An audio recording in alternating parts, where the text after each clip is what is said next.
Trespassers, Boot 3, The Bicycle Frame Builder's Apprentice. A tale of job creation.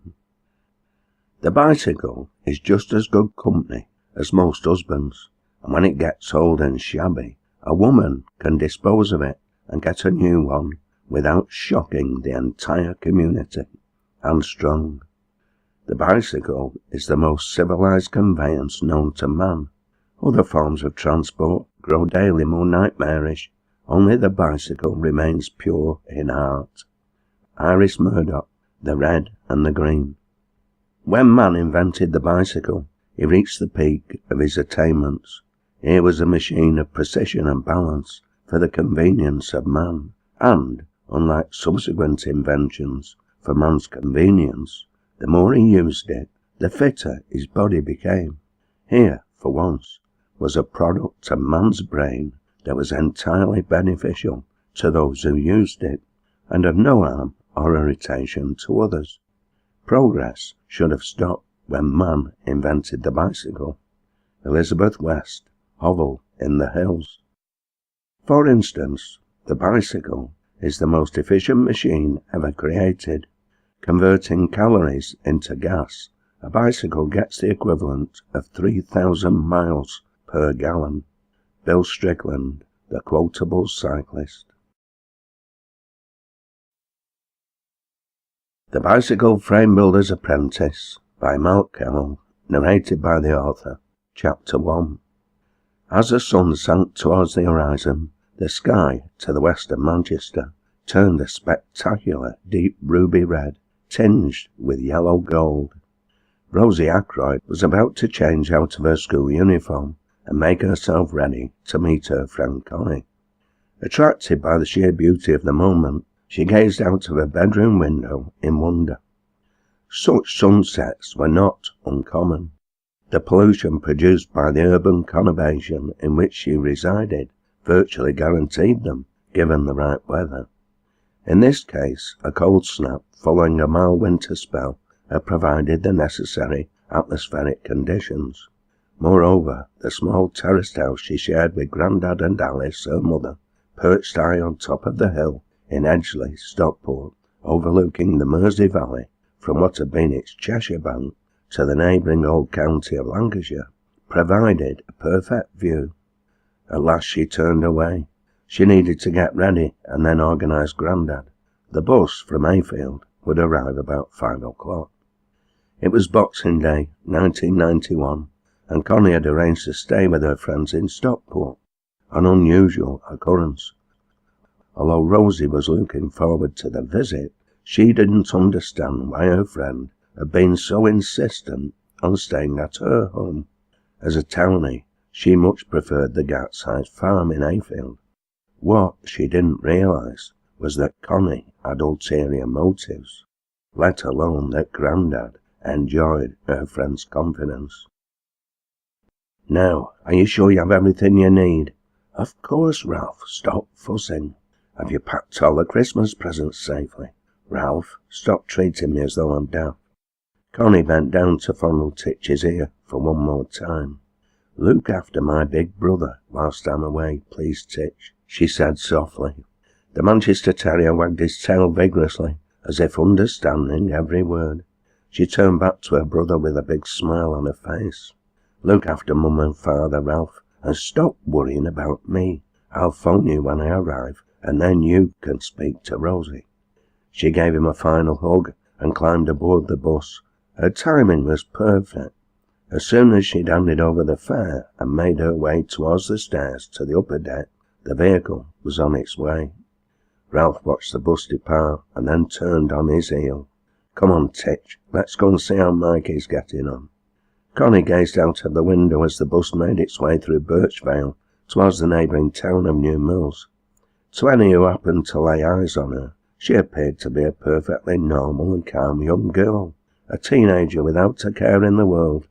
Internally, her mind was a turmoil of hope and anticipation, tinged with more than a touch of excitement, not quite sure if the task she had set herself would be attainable. With the encouragement of Rosie's grandfather, whose socialist ideas had their roots in the 19th century working-class concepts of self-help and cooperation. Rosie's, Ralph's and Mikey's plans to form a producer cooperative with the long-term aim of providing themselves with full-time employment were now well advanced.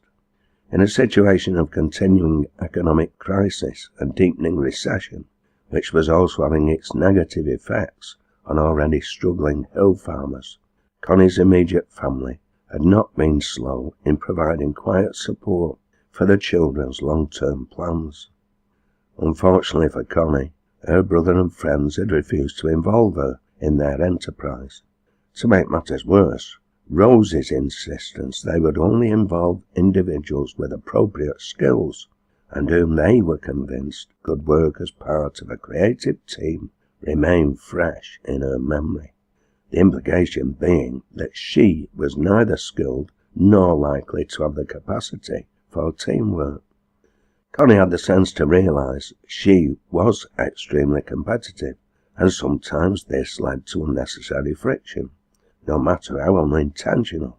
But she also reasoned, and not without justification, that circumstances had forced her to be competitive. She remained convinced being so was not a bar to being creative, or to working with others to achieve a common end. As a result, she had determined to prove that she not only had the capacity to learn a useful skill, but could be as creative as any of them, and possibly more creative than most. Moreover, the one person she believed could assist her in achieving her objectives was a resident of Manchester. She had arranged to meet him, and this was the primary reason for her intended stay in Stockport. "Come on, Grandad, we mustn't be late." "Stop fretting, lass, it's downhill all the way to bus station." "Yes, and last time you rushed down a hill, you sprained your ankle. It was halfway down Kinder Scout, if I remember right." "And if I hadn't, you wouldn't have met Ralph or Connie, so count your blessings." Rosie shook her head. Grandad always seemed to have the perfect response, although she knew instinctively the response this time was far from perfect. One part of her wanted to run and thus make sure she was in plenty of time to meet Connie. The other insisted she stayed with Grandad. He was now in his 80th year, and, despite all his protestations to the contrary, nowhere near as nimble as he used to be. As it happened, she needn't have worried. They arrived at the bus station adjacent to Mersey Square a good 3 minutes before the bus arrived. As usual, Connie was the first to disembark, a rucksack on her back, a large canvas bag in her hand, and a big grin on her face. "Hiya, Rosie. Hiya, Mr. O'Donnell. Happy Christmas." "Happy Boxing Day," Rosie responded with a smile. "Let me take your bag." They set off to climb the steep hill, the two girls chattering like a pair of magpies, whilst Grandad brought up the rear, breathing heavily, his lungs wheezing like a worn-out old steam engine.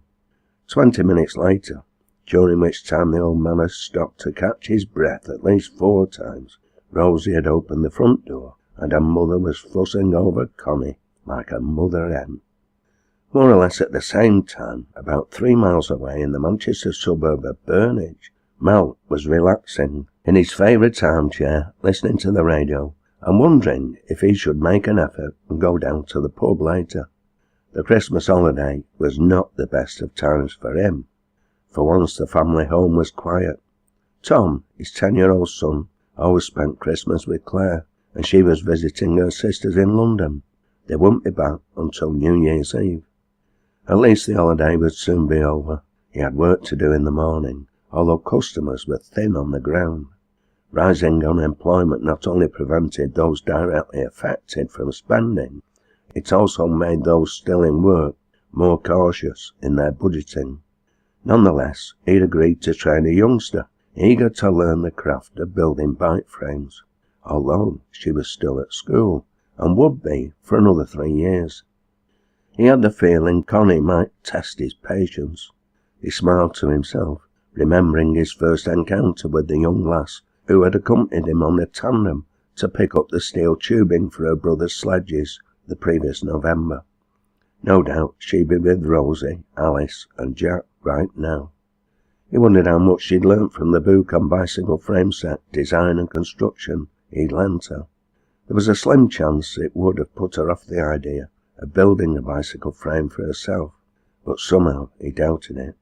He hadn't known her long, but he'd been more than impressed by her spirit and tenacity, not least because of the way she'd taken to riding his tandem, despite her artificial leg. He'd since learnt from Jack O'Donnell that once she put her mind to her task, it was extremely unlikely that Connie would be deflected from her intended purpose, and certainly not without a determined fight. At last he made his mind up. He'd go for a drink, but not at his local. He decided to visit the house in Edgeley, say hello to Alice and the girls, and take Jack for a pint. He looked at his watch. 5:45. There was plenty of time yet. He decided to listen to the 6 o'clock news and then the Archers before having a shave. If he cycled over to Edgeley, he'd arrive shortly after 8 o'clock. By that time, they would no doubt have finished their evening meal, and Jack would be ready for a pint not too long after. Alice returned to the living room with a big smile on her face. "A visitor for you, Connie?" The 13-year-old rose from her seat, looking puzzled. Alice had returned from answering the front doorbell, unaccompanied. "Where?" "He'll be in the back entry. Go and open the backyard gate. He's on his bike." The lass shook her head of carroty red hair. Her green feline eyes flashed as illumination dawned. "Is it Malc?" "That's for me to know and you to find out. The sooner you open the gate, the sooner you'll know." Rosie looked at Grandad. He returned her gaze, but his face gave nothing away. "Did you arrange this?" He didn't answer, but before she had chance to follow up her question, Connie conducted Malc into the room. "Hello, everybody," he said. "I thought we might go for a pint later, Jack. Do you fancy one, Alice?" "Not tonight. I'm working tomorrow, worse luck, and I need to keep my eye on the girls." She smiled. "Have you had a good Christmas, Malc?" "Nice and quiet. I treated myself to a lie-in on Christmas Day and enjoyed a roast pork sandwich complete with stuffing. I'd made it the night before and put it under my pillow along with my present from Tom." "Pull the other one," Alice responded with a chuckle. "What did Tom give you?" "A kiss, Rosie. He gives me a kiss every year, and I give him one back."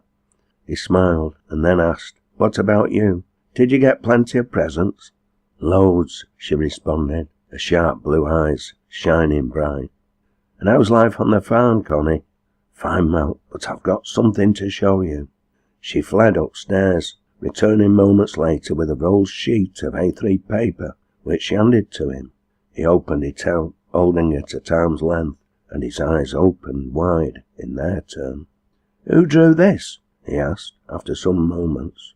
"I did. Have I done it right?" she responded, a hint of uncertainty in her voice as if awaiting some sort of judicial decision.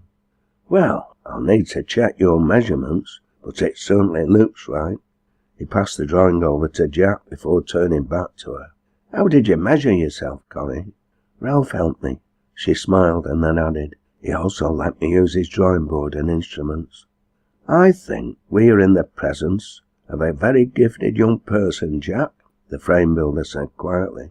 "Took me years to learn to draw as neatly as that." Although Connie didn't know it, this was praise indeed. Malc had been a time-served engineering draftsman before he'd been forced to reinvent himself as a bicycle frame builder.